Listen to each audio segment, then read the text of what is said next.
All right, so like I said, we're not going to fully take you there back down into that dark place, although we kind of will, but not really, not really, not really. I am going to tell you a little story first, just a tiny story, because we just heard a story about a literal monster of a father, and it reminded me of my dad, who you already know is a good guy, because I've told you about it, but there was a time when he looked like a monster. So I'm going to tell you about this. So my dad is not a hobbies person at all. He would rather sort of watch the golf channel and drink scotch than basically do anything else. Like have a meaningful conversation with any of his relatives, anything like that. But that's a father thing, I think. So I'm not sure what possessed him at one point to take a scuba diving class, but he did it nonetheless. So, to give you a little bit more background, this is when we first moved to Fayetteville. My mother was the director of the Arkansas Music Festival, which most people probably won't remember, but was like a 3-week, 2.5-week to 3-week festival that happened once a year in Fayetteville, mostly classical music concerts, some jazz, some blues, and she was basically the only full-time employee, and it took an entire year to schedule this festival, and so that was her job. And I'm sure that there was a similar conversation to the one that she had when she told us to get the fuck out of the house and go to the fair. I'm sure she was telling my father, find something to do. Find something to do. So he did. He decided he was going to take a scuba diving class, which was weeks of enjoyment of being at the bottom of the hyper pool on campus. And then he got rewarded by taking a final exam at the bottom of Beaver Lake, where you get to find a dead body. Because that's where dead bodies are. They're at the bottom of Beaver Lake.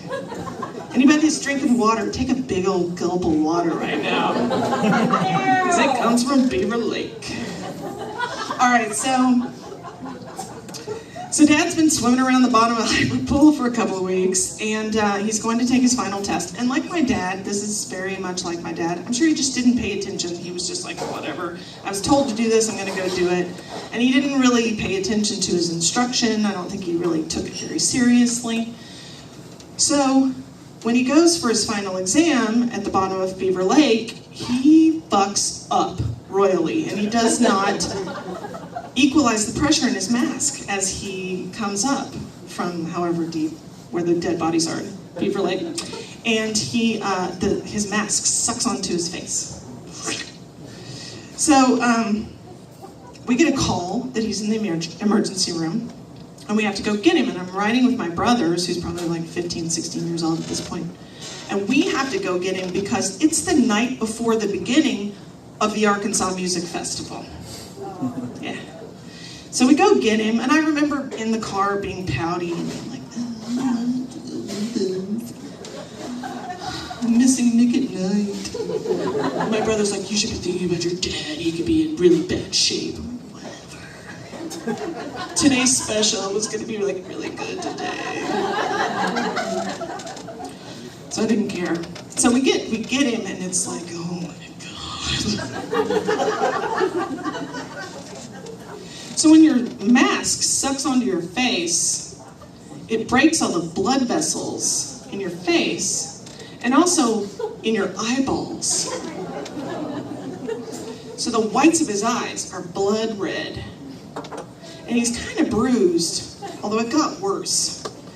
He turned black around this area, like a raccoon with red eyes and green pupils.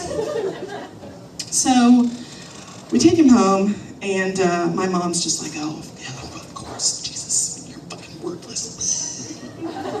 So the next day, it's the first concert of the Arkansas Music Festival, and the concert is a jazz concert down at Drake Field, which, if anybody lived here before we got the really fancy new airport called XNA, we used to have a janky-ass little airport down in South Fayetteville at Drake Field.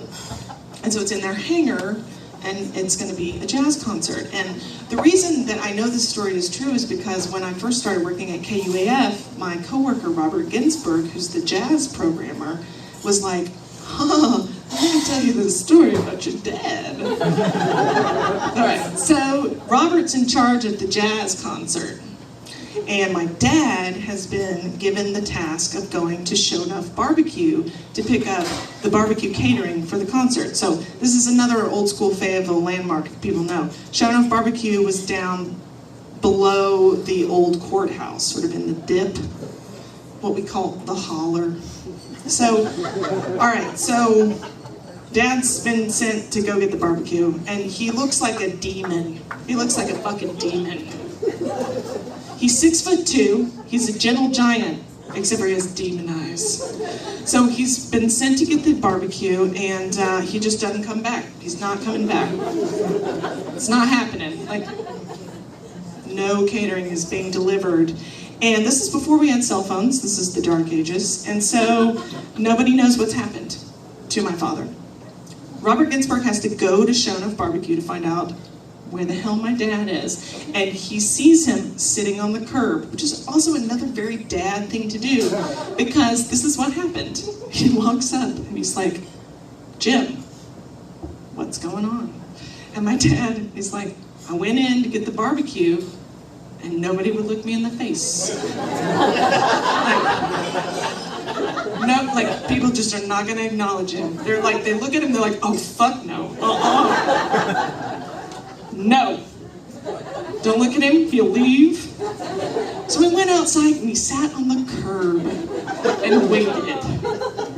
Robert went in, he got the barbecue, he took it to the thing. The next 3 weeks, he got more terrifying looking and was even more worthless to my mother, which I will tell you, as I was like, Mom, I'm gonna tell this story. She was like, make sure you tell them how mad I was about that. He just left me. All right, Mom. So the reason I was telling my mom is because we were looking for a picture. So I want you all to steel yourselves, because we're going to show it for just a couple seconds, because this shit is terrifying. You ready? Boom! Ah! Take it down. That's been on my phone for a week. It's brought me nightmares. I've had people be like, send me more text so the shit gets out of my screen. It's awful. All right. He recovered. He's fine. His face is fine. His eyes are fine. He never scuba dived again, which I'm sure was his plan from the beginning. It's not like Dad was going to go have a big scuba diving career. All right.